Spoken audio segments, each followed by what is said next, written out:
la parte más sencilla de lo que es sistema urinario. Pero recordando siempre pues, que es un todo. La nefrona es la unidad estructural y funcional del riñón y está formada por el corpúsculo renal, y los túbulos, ¿correcto?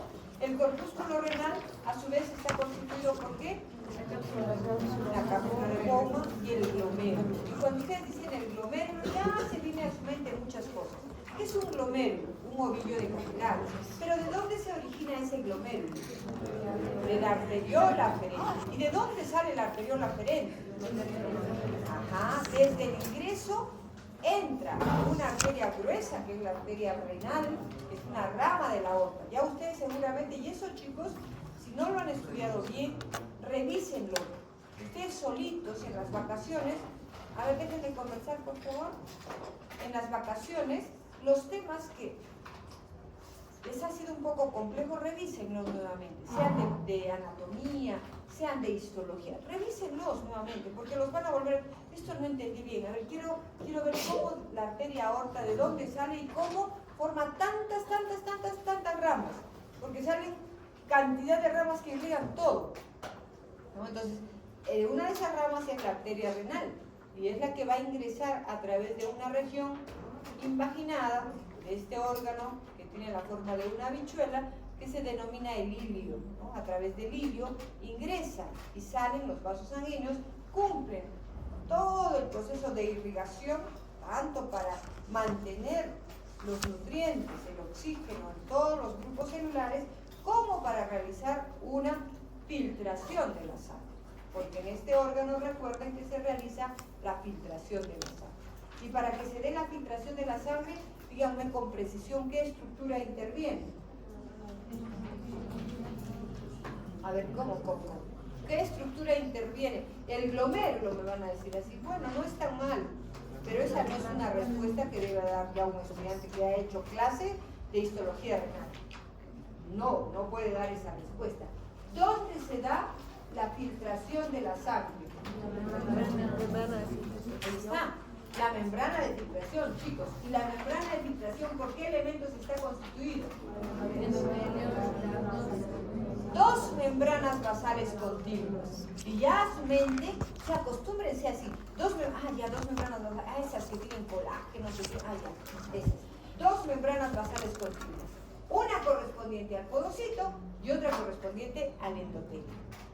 Y además, pero ese endotelio es un endotelio muy particular,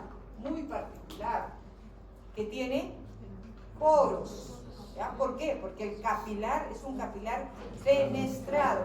¿Se dan cuenta? ¿Y por qué tiene que ser fenestrado? Porque me ayuda a que pasen las moléculas con facilidad.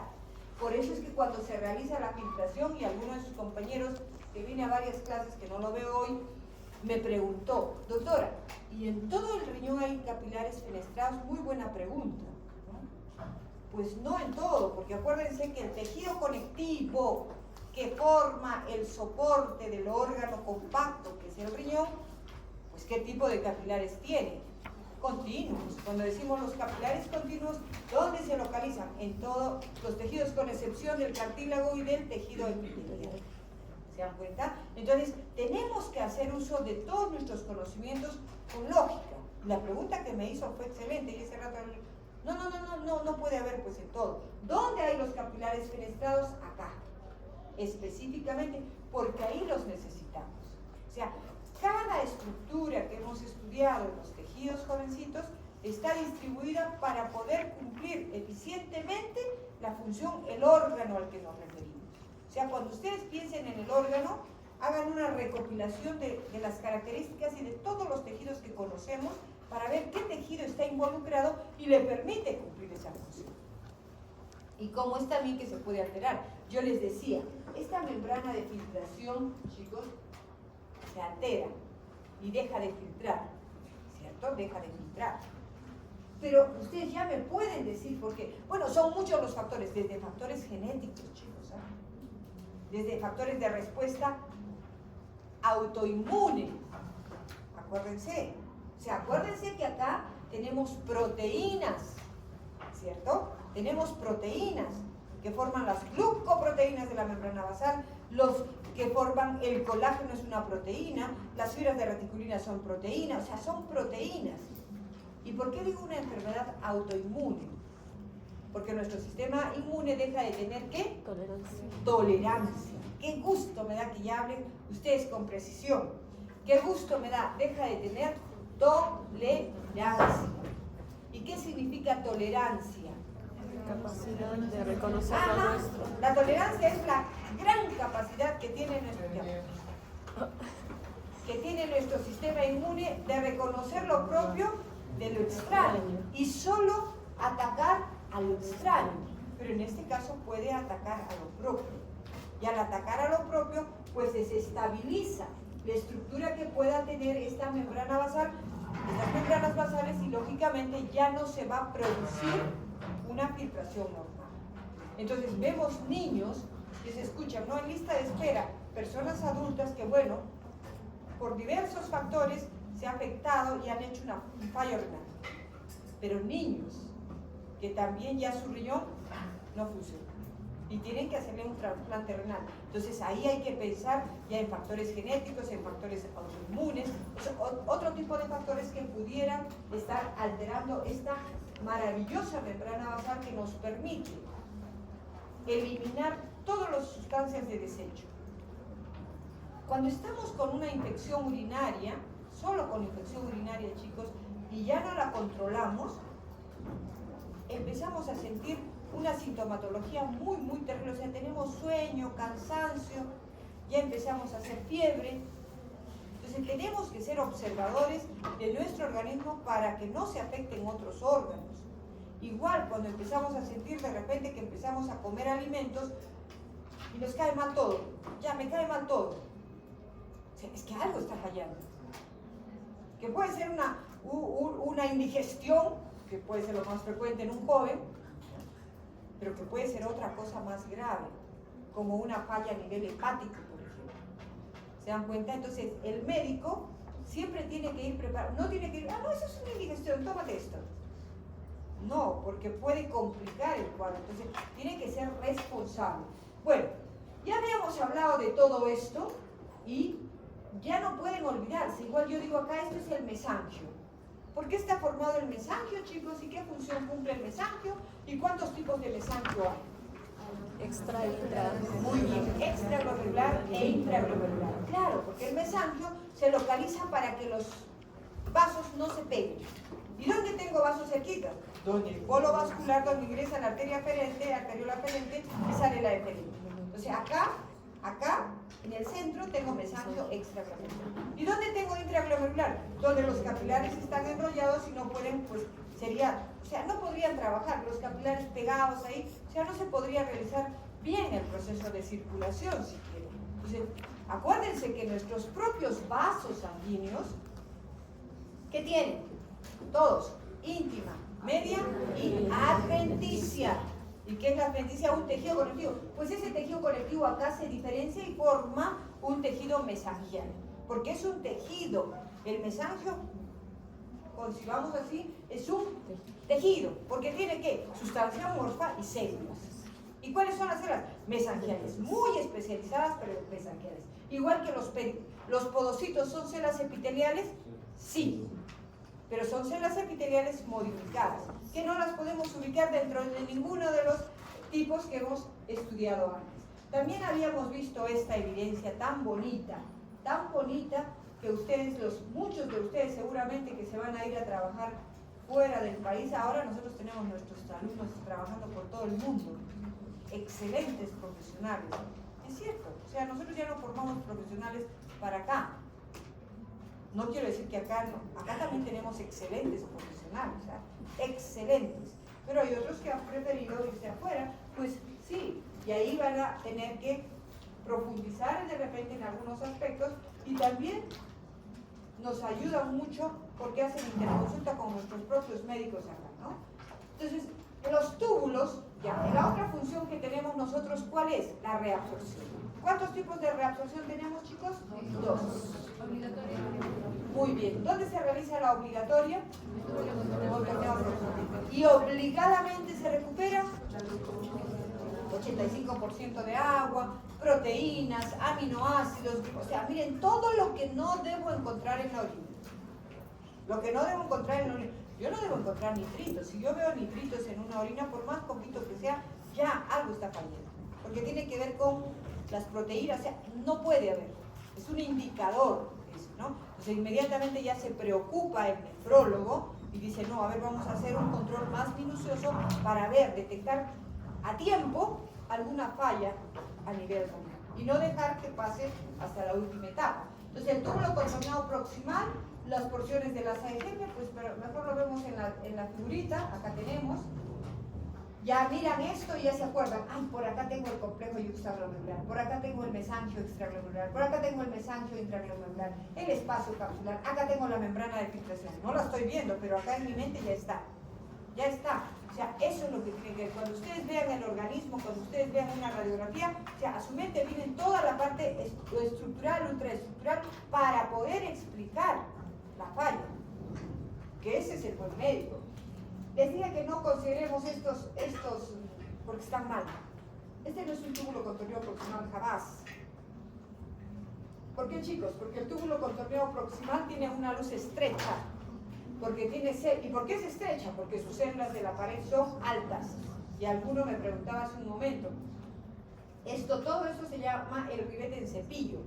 ¿Ya? Pero está formado, ¿por qué? Por unas proyecciones que son las microvellosidades que se invaginan y forman canalículos. Estos son canalículos, sí. Pero todo eso, ¿qué hace? Amplía la superficie.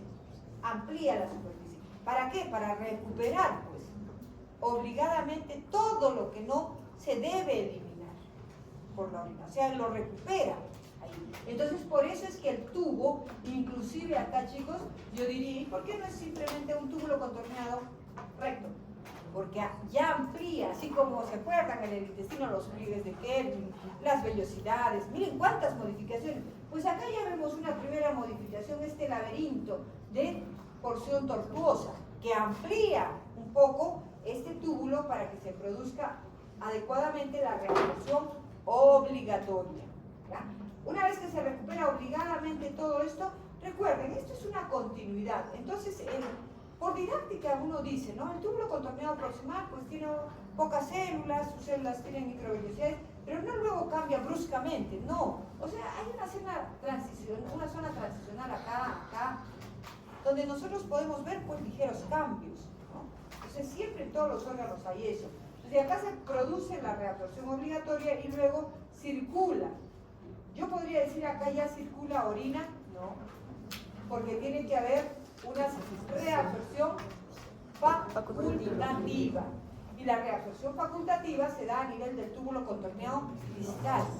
Pero ya se reabsorbe pues menos. Ahí mayormente se produce el balance electrolítico. Ahí se recupera lo de agua en exceso que se hubiese podido pasar, ¿no? Entonces se recupera y decimos por eso es una reabsorción gobernada por hormonas. ¿Cuáles son las dos hormonas? Muy bien, y como ya ustedes van a exponer la próxima semana, díganme dónde se produce la aldosterona. Es un mineralocorticoide. Vitamina I sintético. O sea, también me pueden poner aldosterona. ¿La aldosterona dónde se produce? Muy bien, en la glándula suprarrenal, pero en la corteza, en la capa glomerular. La corteza suprarrenal tiene glomerular, fascicular, reticular. La glomerular, ¿qué produce? Mineralocorticoides. Miren su nombre, ¿eh? ¿Qué función cumplen o cuáles son los mineralocorticoides? Aldosterona y desoxicorticosterona. La capa fascicular, ¿qué produce? Los glucocorticoides. Cortisol y corticosterona. ¿Y qué produce la capa reticular? Los sexocorticoides. ¿Se dan cuenta? Eso me lo tienen que explicar ustedes. Bueno, los mineralocorticoides, la aldosterona es la que interviene acá en la regulación de la reabsorción ¿de qué? De sodio. ¿Y la excreción de qué? De potasio. Entonces, por eso dije, nivela los electrolitos. ¿Y la antidiurética dónde se produce? Se almacena en la neurohipófisis. Muy bien, ella has leído, ¿no? Se almacena, me está diciendo. Si ella me decía, se produce en la neurohipófisis, ¿quién produce en la neurohipófisis? Para que yo produzca algo tengo que tener características y las únicas que producen son las células epiteliales que cumplen la función de secreción. Entonces, en la neurohipófisis, por el propio origen, ¿de dónde deriva la neurohipófisis? Del diencéfalo. De la pared del diencéfalo se forma una invaginación que crece así, y del techo de la boca se forma la bolsa de Rathke que crece, se forma la adenohipófisis y la neurohipófisis. La neurohipófisis tiene fibras nerviosas. Tiene pi células nerviosas. Pi, ¿qué otro nombre tiene la hipófisis? Pituitaria. Pituicitos y vasos sanguíneos. ¿Y dónde se forman las hormonas de la neurohipófisis que almacenan la neurohipófisis? En el hipotálamo, en los núcleos supraópticos y paraventricular. De ahí migran, ¿no? Por eso hay una circulación porta hipofisiaria, migran hasta la neurohipófisis y ahí se almacenan. ¿Y cuáles son las dos hormonas? Ya pues dije una, la antidiurética y la oxitocina. ¿Y cuándo funciona la oxitocina? En el parto, se eleva, pero no solo en el parto, ¿no? Bueno, todo eso lo tiene, por eso les decía, la última parte del curso es chiquita, pero bien integradita. Porque todo lo que tenemos para integrar, chicos, no es aprender de memoria, es analizar el conocimiento, y así como yo hablo de acá, de allá, es porque ya pues analizo y lo integro. Y eso es lo que tenemos que lograr poco a poco. No memoria. Por eso es que los exámenes a mí me dicen, ay, los alumnos plagiaron mucho. Qué raro, porque si plagiaran yo tendría puro 13, 15. Y no tengo, porque como en una pregunta tienen todo el capítulo, entonces yo les tomo como el libro abierto. Les podría tomar como el libro abierto, ¿eh? Pero modificaría un poco el examen. Si quieren, les tomo con el libro abierto. Tentado. Entonces, miren chicos, acá tenemos la... Sí, yo cuando me decían, no me tomo con el libro abierto. Pero el que está seguro me tomo con el libro abierto. A ver si les alcanza el tiempo. Chicos, entonces, ¿qué decíamos? Los túbulos contorneados distales se encargan de la reabsorción facultativa. Antidiurética. Mire, yo tuve oportunidad de ver a un familiar jovencito que estuvo hospedado en mi casa, ¿no? Y que todas las noches le sentía y se levantaba. Se levantaba, está estudiando. No, pero lo notaba y en la mañana cansado y bueno, algún día yo se dijo que se levantaba. Y se levantaba y orinaba mucho. Tomaba mucho líquido, ¿no? Pero ya me empecé a preocupar. Porque veía otros cambios, ¿no? Dije, yo creo que tienes que irte a ver al médico. Y efectivamente, desgraciadamente murió. Murió porque él tenía un problema genético de un tumor en el hipotálamo, lo que generaba que no se produjese bien la hormona antidiurética. Entonces eso estaba afectando sus riñones y no podían controlarlo, Él eliminaba, cuando ya lo internaron en el hospital, eliminaba más de 10, 15 litros, lo que era incompatible con la vida porque tenía que estar conectado, o sea, era imposible regular. En este momento creo que podría haberse dado algún tratamiento con todos los avances, pero mire, o sea, un problema renal, un problema que uno creía que era renal, que finalmente afectaba, pero que no estaba originado en el riñón, sino estaba originado en otra glándula, ¿no? Entonces, la hormona antidiurética es la que regula finalmente que no se elimine tanto líquido y que no se produzca ¿qué? La diabetes insípida. Que se puede producir por otras causas, ya lo estudiarán más adelante, no es mi competencia. Bueno, acá algunas características del túbulo contorneado proximal. ¿De dónde nace? El polo urinario, la primera porción. Sus células son anchas, de forma de pirámide, con ribete sencillo. ¿Qué más podríamos agregar acá? Presenta pliegues basales, presenta canalículos, presenta un citoplasma eosinófilo. ¿Por qué presenta el citoplasma eosinófilo? Por las mitocondrias, muy bien, tanto el proximal como el distal se caracterizan por eso, y su luz, miren lo que dice, es estrecha, ¿no? Y acá justamente la diapositiva del problema. lo estoy diciendo en la clase, chicos, ¿ah? Miren. ¿Hasta dónde da la célula? La célula va acá. ¿Se dan cuenta del borde? Esto que estoy viendo acá, que me podría engañar y decir luz estrecha, no es con luz estrecha. La luz de este túbulo es esta, lo que corresponde a una luz amplia. Pero más que eso, veo el citoplasma y digo, ya digo, esto debe ser un proximal o un distal. ¿En qué más me fijo? En el número de núcleos. ¿Cuántos núcleos? 1, 2, 3, 4, 5, bueno, 6, no se ha tenido bien, 7, 8, 9, 10. ¿Proximal? Distal.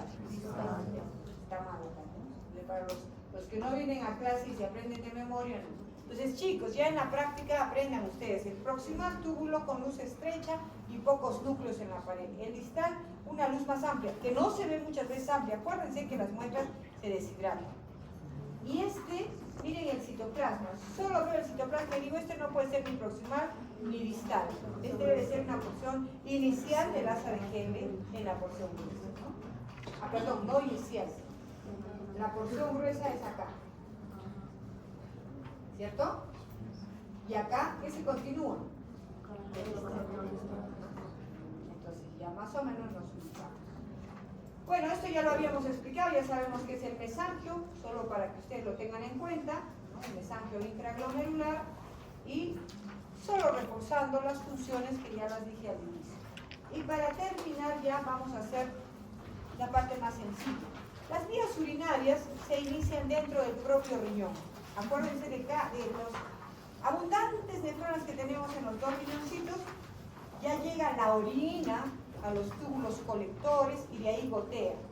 Se va modificando un poquito siempre, porque los tubitos siempre reabsorben, nivelan, ¿ya? Pero lo más importante se da en las primeras porciones que hemos mencionado. Se circula, ya lo que llamaríamos la orina, y gotea la orina. ¿A quién gotea? A los túbulos de Bellini. De los túbulos de Bellini va a pasar a unos embuditos que se llaman los cálices menores, que desembocan en los cálices mayores, y luego la pelvis renal. Todo eso forma parte de las vías y lógicamente se caracteriza, la característica más conspicua ahí, ¿cuál es? La presencia de células especiales, ya no cúbicas, sino medias redondas, van haciéndose redondas para formar finalmente en los urotelios o epitelio de transición, que es un epitelio muy particular, chicos. No es solo ese epitelio con células superficiales en forma de raqueta, globosas, no. Es un epitelio muy especial que en la vejiga, por ejemplo, tiene una particularidad. ¿Qué hace en la vejiga el urotelio? Se aplana. Miren, tiene acá el epitelio de transición tiene varias capas, y en la vejiga también, ¿no? Tiene varias capas, menos, pero varias capas. En la vejiga, cuando yo tengo la vejiga llena, este epitelio, que tiene uniones celulares, se hace así, se aplana. Y yo veo un epitelio simple plano. Es como lo que yo les digo, cuando tengo un globo, cuando nos han dado un globo nuevo, la pared es gruesa. Pero si yo lo inflo, la pared se adelgaza. Eso pasa con el epitelio de la vejiga. Además, las células superficiales o globosas o de doquier de la vejiga desarrollan muy bien un tipo de uniones. ¿Qué uniones son? Ocluyentes. Acuérdense bien. O sea, tiene que cerrar el paso a sustancias. Si la orina pues no puede filtrarse en el intersticio, no puede, pero también tiene unas proteínas especiales que forman como un córtex, como una protección, que se llaman las uroplaquinas. Las uroplaquinas. Y esas uroplaquinas determinan cierta, o sea, lo vuelven al epitelio que sea impermeable, que no pase nada, que no vaya a difundir. Acuérdense que puede producirse fallas y filtrarse por ahí orina, y eso no puede suceder. Entonces, ya las vías urinarias fuera del riñón tenemos los uréteres. Ya conocemos los uréteres. Son dos tubitos que conectan los riñones con la vejiga. O sea, van de acá hacia acá, conectan los riñones con la vejiga y están diseñados ¿para qué? O sea, siempre ustedes digan, ¿para qué está estructurado este órgano? Para conducir la orina de la pelvis hacia la vejiga. ¿Y cómo baja la orina? ¿Como un río, como un hilito de agua, de orina? No, por gotas, por goteo. Se junta en los embuditos y va goteando. Ahí un poquito y va goteando. Entonces cuando llegan a los uréteres hacen eso. Por eso es que tienen, además de es un órgano hueco, ¿cierto? Entonces, ¿qué tienen? Mucosa. ¿Cuál es el primer elemento de la mucosa? El epitelio. ¿Qué epitelio? De transición. Si me quiero confundir con transición de epitelio, digo, mejor no me confundo, urotelio, epitelio globoso. O sea, tengo varias formas yo de poder. Pero miren, además, epitelio de transición es uno. Transición de epitelios son dos. Entonces, hay varias cosas que me hacen recordar para no confundirme. Lo que pasa es que cuando leen el examen están todos asustados y bloqueados y no deben estar. Deben decir, he estudiado y voy a dar mi examen, no voy a plagiar. Entonces, estos uréteres, además, si tienen epitelio, tienen tejido conectivo debajo del epitelio, tienen membrana basal, tienen todo lo que hemos dicho. ¿Necesitarían tener glándulas los uréteres? ¿Para qué? No tiene sentido. ¿Necesitarían ampliar una submucosa para la función que van a desempeñar? No. ¿Necesitarían una capa de músculo? Claro que sí. Y hasta no una, 2 y 3. Entonces hay 2/3 de los uréteres que tienen 3 capas de músculo. 2 en una misma dirección y otra en otra dirección. Y hay otro tercio que tiene 2. Cile, ¿correcto? No, lice. Cile es en el intestino. Lice es en los uréteres. Entonces, esa disposición ya nos está indicando algo. El movimiento en una porción, miren, muy brusco, en otra más suavecito, para como ordeñar la orina y llevarla hacia la vejiga. Entonces, esa orina debe ser limpia, es estéril. Pero a veces, ¿no? A veces me duele la espalda, entonces voy donde el médico y me hace así. ¿Te duele? Sí me duele.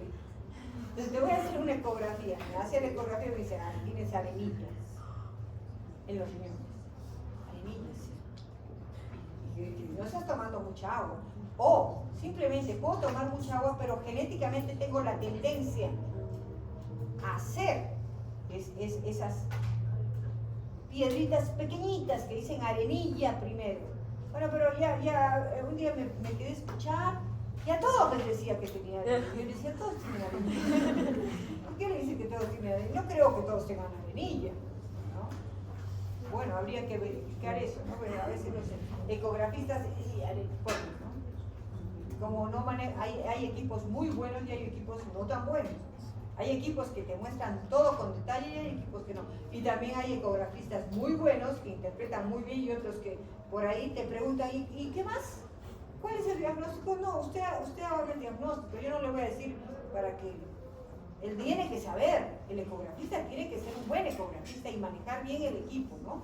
Entonces, ¿a qué me refería con esa arenilla? Que cuando eliminamos la orina, imagínense que pasa una pequeña piedrecita a través de este conductito. ¿Y qué hace el uréter? Y eso es lo que me provoca el cólico renal. Y cuando orino, a veces hasta sale la orina con rayitas de sangre. ¿Por qué? Porque han roto el epitelio y ¿a dónde llega? A los vasitos sanguíneos. Entonces miren, esos son los órganos que se encargan de transportar la orina y la vejiga también tiene que tener cuidado, la vejiga, porque ahora que vivimos mucho más tiempo, debemos cuidar más nuestros órganos, ¿no? Claro, cuando el promedio de vida era 50 años, pues los órganos llegaban sanos, jóvenes todavía, pero como ahora ya viven hasta los 90 años, con 40 años más, imagínense, entonces hay que cuidar más nuestros órganos, y para cuidar más nuestros órganos, la vejiga también se ve afectada. Entonces, ¿qué vemos con frecuencia en las personas adultas? Y no solo en las adultas, lastimosamente en personas jóvenes, mujeres jóvenes de 40 años, ya tienen esos problemas de incontinencia urinaria.